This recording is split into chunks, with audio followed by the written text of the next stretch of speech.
in this video, I'm going to show you how to make a magic ring or a magic circle.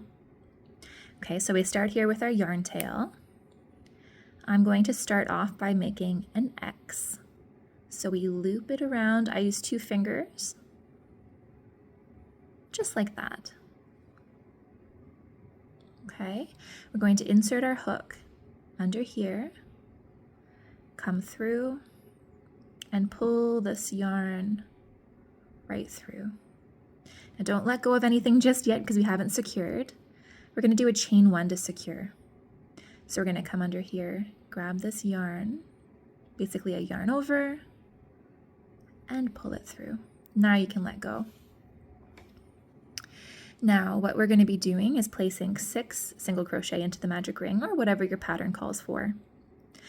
You can do it just like this, or I like to pull this little yarn tail out so it's easier for me to cinch up the circle afterwards and work 6 single crochet. So there's 1, 2, 3, 4, 5, and I'll slow down this last one.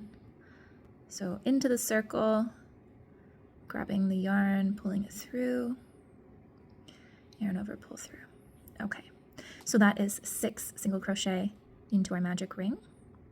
All we have to do now is pulling on our yarn tail. So let's grab it, kind of hold on to your stitches that you have here, and just pull it through. Okay, and it will form a nice little circle. So I've just done another round around our first one. Now what we're going to do is we're going to go back and we're going to secure this this yarn tail that we worked with our magic ring. So let's go ahead and thread it through our needle. And we can see here how the yarn tail is coming out kind of in one direction, so you can see where it's gone around the circle. We're going to just follow that same direction, and we're just going to go under the stitches again from our magic circle. It's going to be a little snug, so you are going to have to wiggle it a little bit. But all this does is ensures that our magic ring is not going to pull apart over time. I usually make it through all the way around one extra time. This one's going to fight me. There we go. Okay, now you don't have to do anything with this yarn tail. If you're making an amigurumi, this will be on the inside of your work anyway, so you can just leave it as you stuff. But that's it. You've completed a magic circle, and it's secured as well.